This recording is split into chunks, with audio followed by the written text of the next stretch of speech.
Llegamos al momento en donde, para tener una claridad global de todo el trabajo que se ha hecho, es bueno explicar que cuando uno habla de análisis de ADN, habla de una generalidad.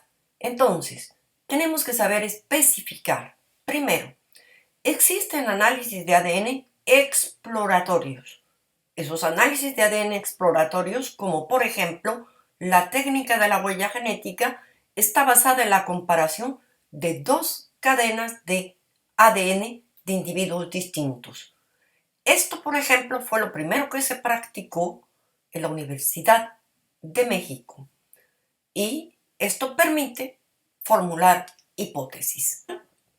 También existe lo que se llama la técnica del cromosoma Y. Fundamentalmente permite amplificar secuencias heredadas por parte del progenitor varón. Tenemos análisis fundamentalmente de ADN mitocondrial, que se utiliza únicamente cuando hay muestras muy degradadas, ya que el ADN mitocondrial posee más información, más copias que el nuclear, y se amplifican las regiones, como ya también lo hemos visto en algunos videos, que se llaman variables HB1 y HB2 y se comparan con muestras provenientes de la madre en general. Todas estas técnicas son técnicas exploratorias, permiten formular hipótesis. Ahora nos encontramos frente a técnicas confirmatorias y fundamentalmente estas técnicas confirmatorias es lo que se llaman secuencias de segunda generación o de nueva generación. Este concepto engloba todas las tecnologías destinadas a la secuenciación masiva a gran escala de cualquier ácido nucleico en la actualidad. Y la más utilizada actualmente es la tecnología Illumina, que es una tecnología de secuenciación que se utilizó con plataformas mini-seq.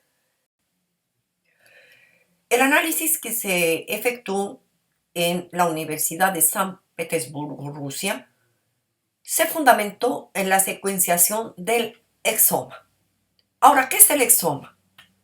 En general, aquí tenemos un esquema de un gene y estas partes en amarillo son lo que se conoce como exón. ¿Qué es un exón? Es una parte del gen que va a producir proteínas. En general, la utilidad de este análisis genético con exomas es que permite analizar parte de todos los genes del organismo que codifican las proteínas y van a regular el funcionamiento de las células. Lo que se expresa en el informe de la Universidad Federal de San Petersburgo, Departamento de Genética Molecular de Rusia, bajo la dirección del PhD Oleg Sergeyevich de Rusia. El proceso de secuenciación se llevó a cabo por un dispositivo llamado Genome Sequencer. Se utilizó dos secuenciadores, uno para el análisis primario, el secuenciador MiSeq, y otro ISeq de secuenciación para el análisis del ADN comparativo. Se genera una gran cantidad de datos en la máquina. Después de la secuencia se transforman estos datos para bioinformática y ellos se utilizan para analizar y procesar la secuencia de descifrado. A grosso modo, la técnica consistiría en la elaboración de lo que se llaman bibliotecas. Una vez que se tienen estas bibliotecas, se hace la secuenciación y fundamentalmente se envía a la parte informática en donde se van a hacer las comparaciones. Este es en general el modelo de Illumina MiSeq.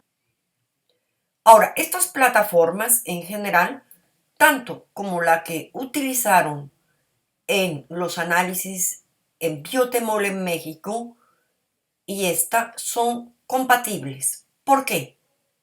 Porque las dos comparten pasos. Por ejemplo, la preparación de las muestras se hace partiendo de fragmentos de ADN a los cuales se les adicionan secuencias de ADN comunes o universales conocidos como adaptadores.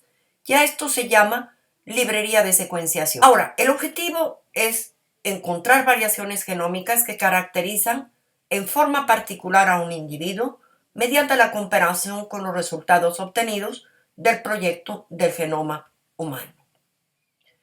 Y terminemos diciendo que en tales aplicaciones la elevada cantidad de datos generados por las tecnologías NGC, así como la limitada longitud de las lecturas producidas por esta técnica aplicada por la Universidad de Rusia, evita el uso de programas de alineación tradicionales como BLAST, como fue el caso de las secuenciaciones de Biotemol. Ahora, los resultados de ADN de Rusia. Primero, lo primero que tenemos que decir es que el porcentaje de fragmentos cortos obtenidos para María fue de 86.9% y para Guaguita de 91.8%. El porcentaje de fragmentos cortos, 8.6% para María y 38% para Guaguita.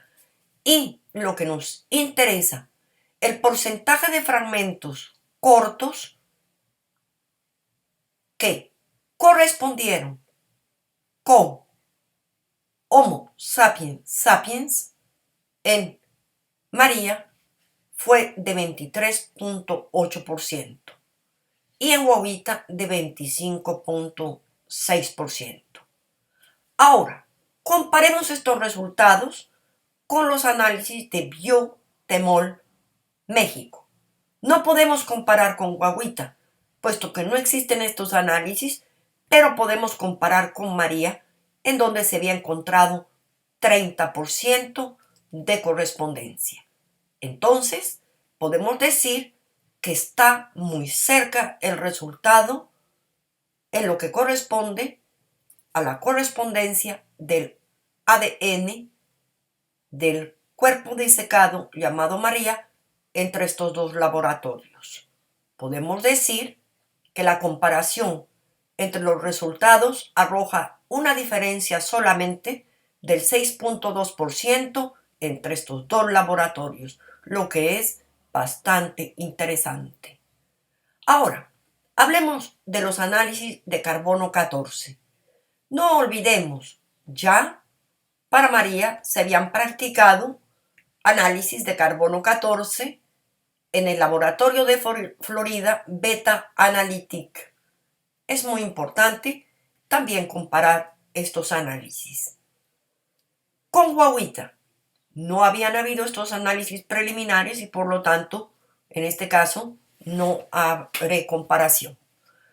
Con los resultados de Rusia, la probabilidad del calibraje del aparato fue de 95% y fundamentalmente con María se obtuvo una edad de 1750, más o menos 30 años, fundamentalmente, o lo que sería de 245 a 410 años antes de Jesucristo.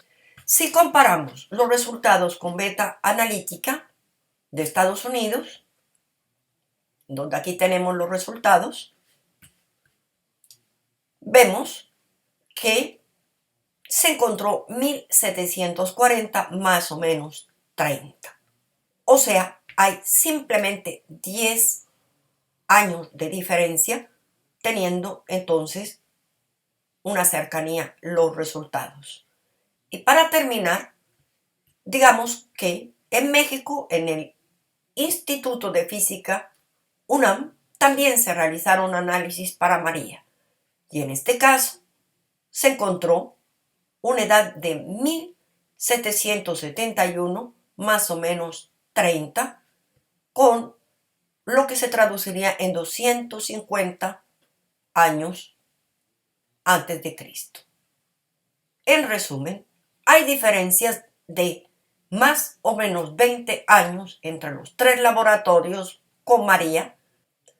Ahora, pasemos como parte final a las conclusiones. El análisis de las secuencias de exones de ADN de María y de Guaguita presentan concordancias estadísticamente significativas y esto se traduce en que son de la misma especie. Ahora, el análisis de ADN de María y Guaguita muestran que no poseen alelos en común, o sea que no presentan relación familiar entre los dos especímenes. Tanto María como Guaguita presentan secuencias concordantes, por lo tanto, pertenecen a la misma especie. Los dos cuerpos desecados analizados no pertenecen a la especie Homo sapiens sapiens y no son humanos modernos.